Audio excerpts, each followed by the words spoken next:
चातुर्मास के अश्विन मास शुक्ल पक्ष में शनि प्रदोष व्रत कब है? द्विपस्कर योग में शनि प्रदोष व्रत पारण की तारीख, पूजा का शुभ मुहूर्त, महिमा और कथा जानें। शनि प्रदोष के दिन व्रत रखने और प्रदोष काल में शिव साधना से मिलता है सभी रोगों और कष्टों से मुक्ति, सभी तरह के दोष जैसे पितृदोष, ग्रह दोष और काल्प सर्प दोष से मुक्ति, निसंतान दंपतियों को पुत्र की प्राप्ति और सभी मनोकामनाएं पूर्ण होती हैं। शनि प्रदोष के दिन प्रदोष काल में वृषारूढ़ शिववास समय रुद्राभिषेक जैसे शिव साधना करने पर भगवान भोलेनाथ के आशीर्वाद से मनोकामनाएं पूरी होती हैं और कार्यों में सफलता मिलती है। इसलिए पहले प्रदोष काल और शिववास समझते हैं, इसके बाद शनि प्रदोष व्रत की महिमा, कथा, प्रदोष व्रत रखने और पारण के दिन तारीख, पूजा का शुभ मुहूर्त जानें। हिंदू धर्म में मानव के विभिन्न अंगों और काल गणना में तिथि दिन के देवी देवता अलग अलग होते हैं। प्रत्येक माह के कृष्ण और शुक्ल पक्ष की एकादशी और द्वादशी तिथि भगवान विष्णु को समर्पित है, जबकि त्रयोदशी तिथि महादेव को समर्पित है। भगवान शिव जी की उपासना के लिए उत्तम समय सावन मास के प्रत्येक सोमवार और शिवरात्रि की तरह प्रदोष काल भी है। प्रभु की विशेष कृपा प्राप्त के लिए प्रदोष व्रत सबसे शुभ है। प्रदोष काल क्या है? मुहूर्त की दृष्टि से हिंदू गणना में एक दिन में कुल 30 मुहूर्त होते हैं, जिनमें दिन के 15, रात के 15 मुहूर्त होते हैं। एक मुहूर्त 2 घटी का है। गोधूल बेला को सूर्यास्त से 1 घटी अर्थात 24 मिनट पूर्व व सूर्यास्त से 1 घटी अर्थात 24 मिनट बाद कुल 2 घटी का माना जाता है। अतः सटीकता से कहें तो दिन के अंतिम और रात के प्रथम मुहूर्त में गोधूल बेला विद्यमान है। गोधूल बेला का प्रारंभ नित्य सायंकाल में होता है। हर मास के शुक्ल और कृष्ण पक्ष की त्रयोदशी तिथि में पड़ने वाले गोधूल बेला को प्रदोष काल कहते हैं। प्रदोष काल में पड़ने वाले त्रयोदशी तिथि के व्रत को प्रदोष व्रत कहते हैं। प्रदोष व्रत रखने वाला व्यक्ति भगवान शिव की कृपा से अनेकों दोषों से मुक्त होता है। प्रदोष शिव को अति प्रिय है। भगवान या भगवती अथवा देवी देवता सभी अपने भक्तों की भक्ति से विवश होकर उनकी प्रार्थनाएं पूरी करने में तत्पर रहते हैं, जिससे ब्रह्मांड के कामकाज प्रभावित होते हैं और उनके समक्ष बड़े संकट की स्थिति उत्पन्न होती है। यही स्थिति भगवान शिव जी के साथ भी होती है। भोलेनाथ अपने भक्तों की भक्ति से विवश होकर हर समय उनकी प्रार्थनाएं पूरी करने में जुटे रहते थे, जिससे ब्रह्मांड के कामकाज प्रभावित होने लगे। भगवान शिव जी के परिवार के लोग उनका साथ पाने को तरसने लगे। तब भगवान विष्णु ने शिववास का नियम बनाया ताकि भोलेनाथ को भक्तों की पुकार सुनने के साथ ही संसार का संचालन करने का भी समय मिल सके, साथ ही वे कुछ समय अपने परिवार को भी दे सकें। शिववास से पता चलता है कि उस समय भगवान शिव क्या कर रहे हैं, उनसे प्रार्थना का कौन सा समय उचित है। संकल्पित सकाम अनुष्ठान, रुद्राभिषेक, शिवार्चन, महामृत्युंजय अनुष्ठान से पहले शिववास जरूर देख लेना चाहिए। हालांकि निष्काम पूजा, महाशिवरात्रि, श्रावण माह, सोमवार, प्रदोष, शिवरात्रि, शिव जी की सामान्य पूजा अर्चना, ज्योतिर्लिंग के पास संकल्पित अनुष्ठान से पहले शिववास देखना जरूरी नहीं होता है। भगवान शिव के निवास का पता लगाने के लिए महर्षि नारद ने शिववास गणना का सूत्र बनाया। इसके अनुसार शिववास जानने के लिए पहले तिथि पर ध्यान दें। शुक्ल पक्ष में पहली तिथि से पूर्णिमा तिथि तक को 1 से 15 तक मान दें और कृष्ण पक्ष में प्रतिपदा से अमावस्या तक को 16 से 30 मान दें। इस प्रकार तिथि की गणना शुक्ल पक्ष की प्रतिपदा से कृष्ण पक्ष की अमावस्या तक 1 से 30 तक करें।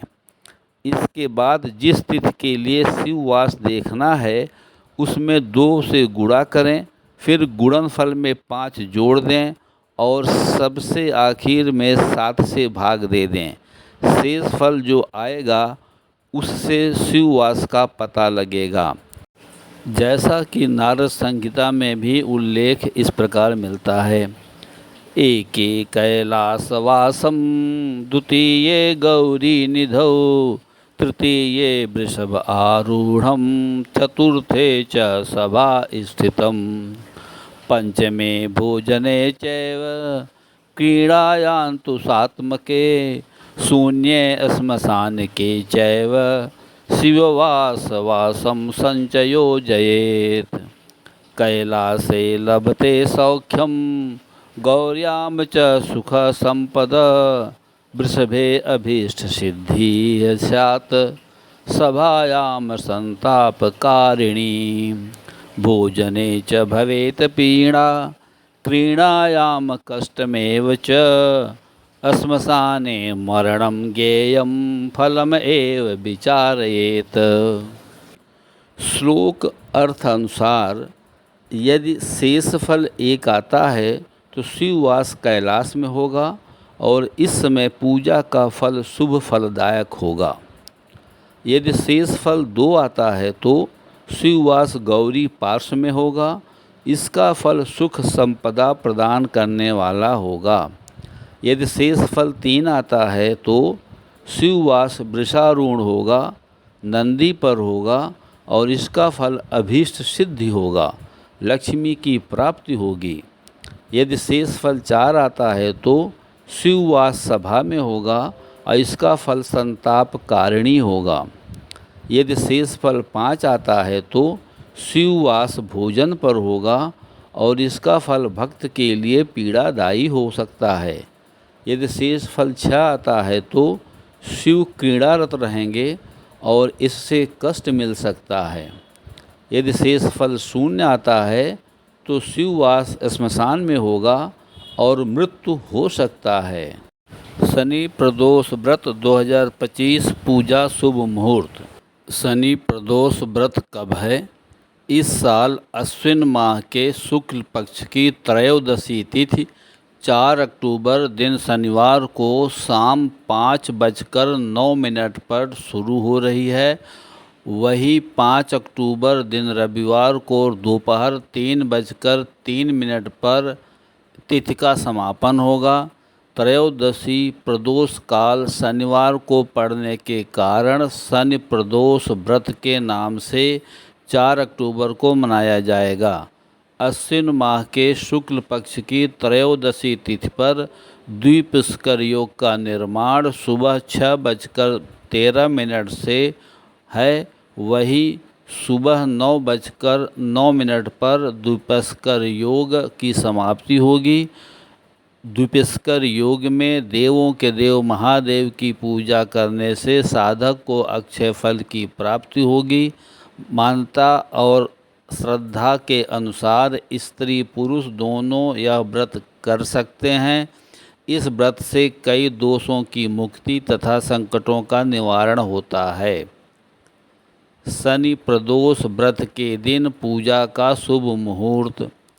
शनि प्रदोष व्रत के दिन गोधूल बेला, जिसे प्रदोष काल कहते हैं, का समय सूर्यास्त शाम 6:05 से 2 घटी अर्थात 48 मिनट पूर्व 5:17 से सूर्यास्त के 2 अर्थात 48 बाद 6:53 तक है। प्रदोष काल में पूजा का लाभ उन्नत मुहूर्त का समय शाम 6:03 से लेकर 7:35 तक है।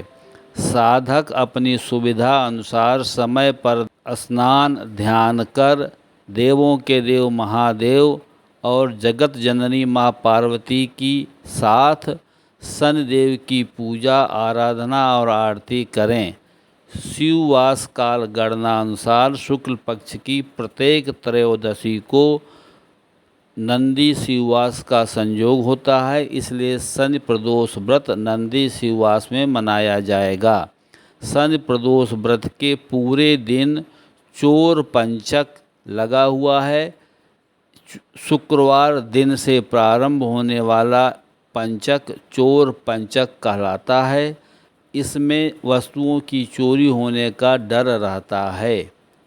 शनि प्रदोष व्रत के पारण का शुभ मुहूर्त।